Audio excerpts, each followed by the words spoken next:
आखिर हमारा हृदय काम कैसे करता है? शुद्ध और अशुद्ध रक्त हमारे शरीर में कैसे आता है और कैसे जाता है? चलिए इस वीडियो में जानते हैं। Don't waste your time, let's start video by subject wise 7। Hello guys, welcome to my new education video. Hello guys, आज हम पढ़ने वाले हैं रुधिर परिसंचरण तंत्र यानी कि ब्लड सर्कुलेशन सिस्टम।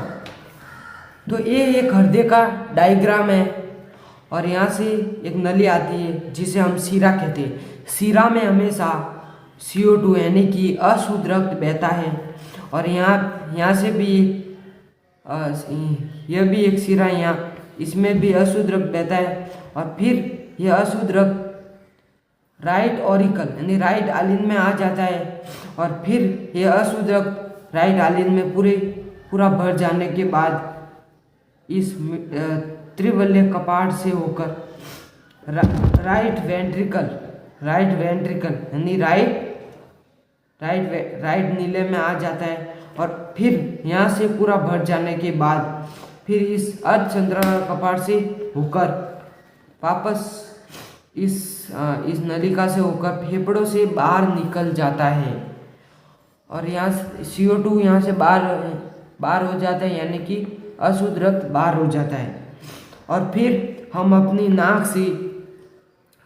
नाक से CO2 ग्रहण करते हैं और फिर CO2 ग्रहण करते हैं फिर हम अपने नाक से O2 यानी कि शुद्ध रक्त ग्रहण करते हैं और फिर O2 इस नलिका यानी इस धमनी से होकर इस लेफ्ट ऑरिकल का मतलब क्या होता है? आलिन। लेफ्ट ऑरिकल में आता है और फिर शुद्ध रक्त यानी कि O2 इसमें लेफ्ट ऑरिकल में पूरा भर जाने के बाद इस मिट्रल कपाट से होकर फिर लेफ्ट वेंट्रिकल में आ जाता है। वेंट्रिकल का मतलब होता है नीले। वेंट्रिकल में आ जाता है और फिर इसमें भर जाने के बाद ये रक्त अर्धचंद्राकार कपाट से होकर इस नलिका से होकर यह नलिका दो भागों में यहाँ पर बढ़ जाती है। एक नलिका इधर और एक नलिका इधर। तो एक नलिका इधर से होकर हमारे हृदय के, यह नलिका इधर से इधर, यह नलिका हमारे हृदय के पीछे से होकर यहाँ से निकलती है। याद रखना, यह नलिका हमारे हृदय से पीछे से होकर निकलती है। तो इस नलिका का नाम क्या है? धमनी।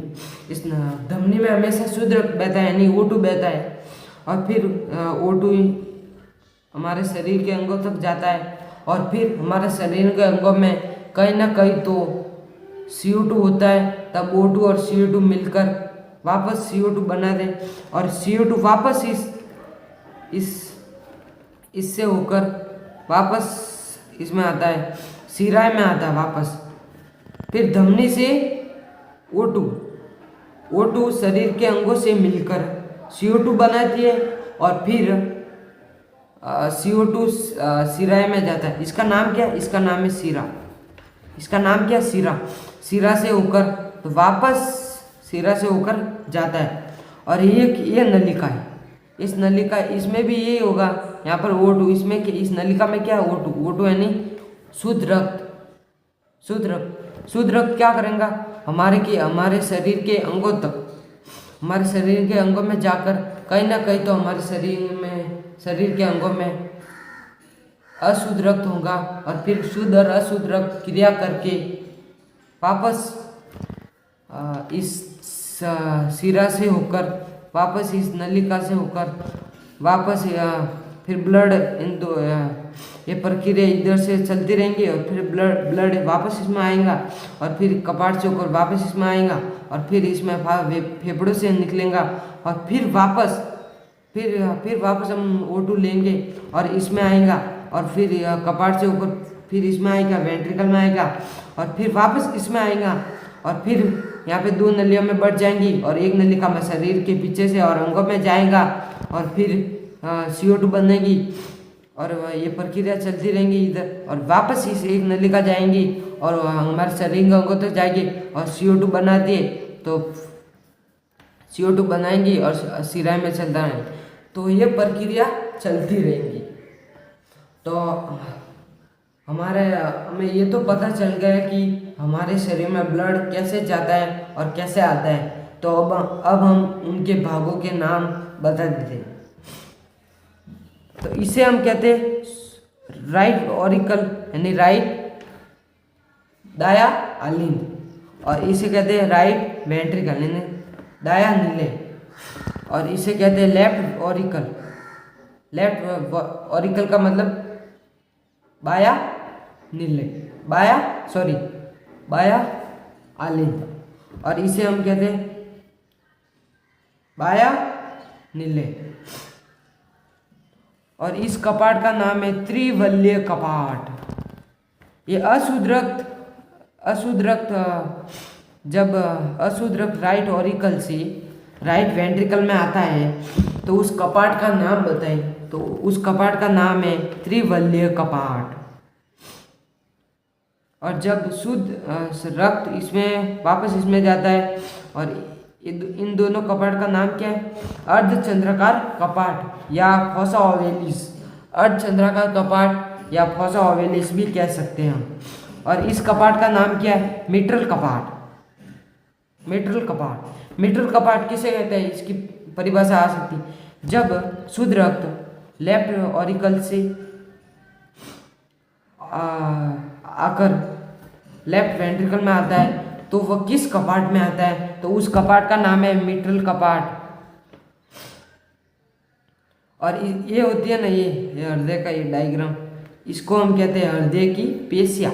क्या कहते हैं? हृदय की पेशियाँ।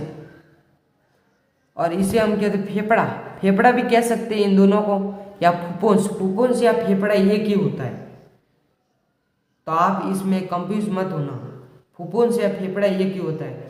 और इधर मैंने एक नोट डाउन कर लिया है, रक्त वाहिनी कौन कौन से होते हैं? सिराय और धमनी। रक्त का मतलब होता है खून, ब्लड, और वाहिनी का मतलब होता है पहुंचाने वाली, मतलब खून को पहुंचाने वाली नाम बताए। तो हमने पढ़ लिया है कि सिराय और धमनी में हमेशा शुद्ध रक्त बहता है। ये इसका नाम क्या है? ये इधर का नाम, इसका नाम है धमनी, और इसका नाम है सिरा।